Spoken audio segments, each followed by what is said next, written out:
सिंधुदुर्ग जिल्हा रस्ता सुरक्षा समिती, सिंधुदुर्ग जिल्हा परिवहन विभाग, पोलीस विभाग, सार्वजनिक बांधकाम विभाग व राष्ट्रीय महामार्ग प्राधिकरण यांच्या संयुक्त विद्यमाने आयोजित रस्ता सुरक्षा अभियान 2024चं उद्घाटन जिल्हा परिषद मुख्य कार्यकारी अधिकारी प्रजित नायर यांच्या हस्ते दीप प्रज्वलनानं करण्यात आलं। यावेळी अप्पर जिल्हा पोलीस अधीक्षक ऋषिकेश रावले, निवासी उपजिल्हाधिकारी मच्छिंद्र सुट्टे, प्रभारी उपप्रादेशिक परिवहन अधिकारी नंदकिशोर काळे, सार्वजनिक बांधकाम विभागाचे अजय कुमार सर्वगोड, जिल्हा आरोग्य अधिकारी डॉक्टर सईधुरी, वाहतूक शाखा पोलीस निरीक्षक रिजवान नदाफ, एसटी विभाग नियंत्रक अभिजित पाटील, प्राथमिक शिक्षणाधिकारी प्रदीप कुमार कुडाळकर आदी उपस्थित होते।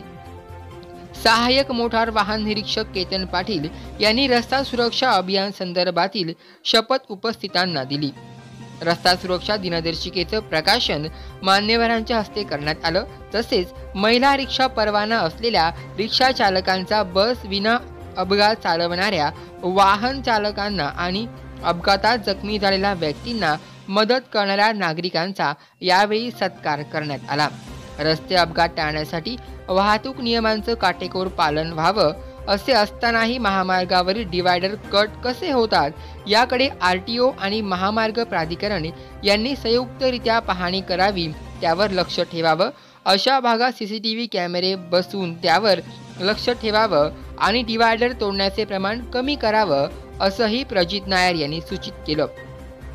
अप्पर पोलीस अधीक्षक ऋषिकेश रावले म्हणाले की खून झाल्यावर जेवढी संवेदनशीलता दाखवली जाते तशीच रस्ते अपघातात दाखवली जात नाही। खून प्रकरणासोबतच रस्त्यावर होणाऱ्या अपघात आणि त्यातील मृत्यू वर गांभीर्यानं पाहिले पाहिजे। मृत्यू झालेल्या 15 ते 30 वयोगटात आणि 31 ते 35 वयोगट मुलांची संख्या जास्त आहे। कार्यक्रमाचं प्रास्ताविक करताना आरटीओ नंदकिशोर काळे म्हणाले की सन 2021 मध्ये जिल्ह्यात 157 अपघात झाले, त्यात 51 जणांचा मृत्यू झाला। 2021 मध्ये 179 अपघातात 73 मृत्यू आणि 2023 मध्ये 195 अपघात होऊन 77 व्यक्तींचा मृत्यू झाला आहे। जिल्ह्यात अपघाताचं प्रमाण वाढते असून मृत्यूंची संख्याही वाढत आहे। त्यामुळे सुरक्षित वाहतूक व्हावी आणि वाहतूक नियमांची माहिती सर्वांना व्हावी यासाठी रस्ता सुरक्षा अभियान राबवण्यात येत असल्याचं त्यांनी सांगितलं। बघितल्यावर हेवी व्हेकलचं ट्रॅफिक कमी आहे बाकी जिल्ह्याच्या तुलनेत आणि जे NH66 मध्ये स्पेसिफिकली जे डेन्सिटी आहे ते मला वाटत नाही, कारण की मी मुंबई आणि आजूबाजूच्या जिल्ह्याचा मी डेन्सिटी जे बघितलेलं आहे त्याच्याप्रमाणे हे खूप कमी आहेत। म्हणजे स्पीडचा कारण असू शकतो, पण सर्वात मोठा याच्यामध्ये कारण आहे की ऑपोजिट दिशेने जे वाहतूक आहेत ते खूप जास्त प्रमाणात आहेत, डंपर जात होतात आणि याच्यामध्ये प्रॉब्लेम असा आहे की ऑपोजिट दिशेने येताना इन्शुरन्स सुद्धा याच्यामध्ये भेटत नाही, कारण की हे स्ट्रेट इलिगल आहेत। म्हणजे याच्यामध्ये इन्शुरन्स पण भेटणार म्हणजे अपघात सोबत तुम्हाला एक आर्थिक अपघात सुद्धा होणार, कारण की ते पूर्ण हॉस्पिटल बिलसाठी सुद्धा इन्शुरन्स कंपनी सुद्धा हात झटकून देणार।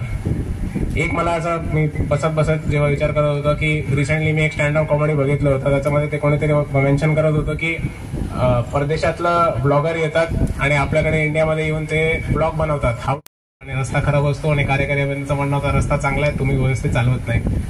त्याच्यामध्ये न जाता मला असं वाटतं की आपल्याला याच्यावर फोकस केला पाहिजे की आपण काय चांगलं करू शकतो आणि याचं मला वाटतं की डिवायडर कट करण्याचं जे प्रमाण आहे ते आपल्याला नक्की याच्यावर उपाययोजना करता येईल, याच्यामध्ये केला पाहिजे, कारण की जे डेथ आहे ते खरोखर अवॉइडेबल आहेत। एखादा जर जीव जातो, जसं रावळे साहेबांनी स्वतः सांगितलं की जीव जातो हे खूप म्हणजे परिवाराला सुद्धा एक धक्कादायक गोष्ट असतात आणि याच्यामध्ये कुठेही काही रिप्लेसमेंट नाही। त्यानंतर आपण फक्त विचार करू शकतो की असा केला असता तर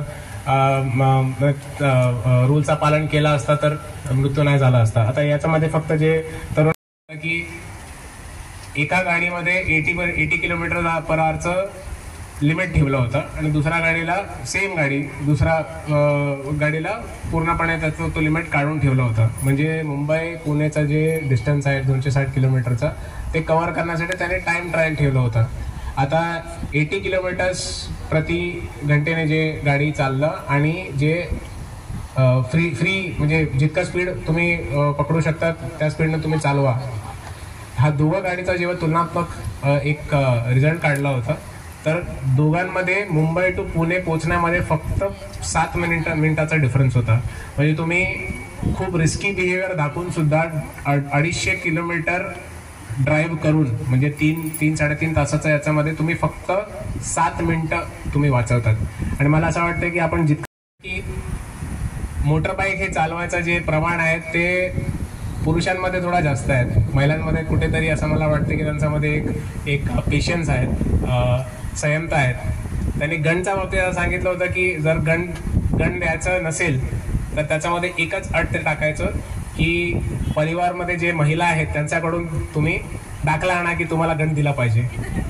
हे मला असं वाटतं की हे मोटरसायकलसाठी सुद्धा केला पाहिजे, कारण की आई जनरली तेच बघतात की मोटरसायकल दिल्यानंतर 2-3 मिनिटाच वाचणार, तर साधा मोटरबाईक दिला तरी चालतात. हे मला असं वाटतं की कुठेतरी एक असं केलं, एक प्रयोग सारखा आपण याला जर पब्लिसिटी केलं तर मला असं वाटतं की मोटरसायकल स्पीडमध्ये चालवायचं जे प्रमाण आहे ते कमी होऊ शकतात. कारण की जर स्पोर्ट मोटरसायकलचंच विक्रेता आपण कमी केलं तर हे ॲक्सिडेंटचं प्रमाण सुद्धा कमी होऊ शकतात. 66 मध्ये कुठेही ठेवलेला नाही आहे, कारण की इथे सर्वात जास्त गरज आहे, कारण की सर्वात जास्त ॲक्सिडेंट इथे होतात, तिथे होत नाही तितका. कारण की घाट रस्त्यामध्ये स्पीड तितका पकडू शकत नाही. तर याच्यावर नक्की काहीतरी याच्यामध्ये जर उपाययोजना केलं तर मला असं वाटतं नक्की याचं, कारण की मेसेज लिहिलं 100 पैकी 2 लोकांनी वाचून त्याचं पालन केलं तर मला वाटतं ते ॲटलिस्ट 2 लोकांसाठी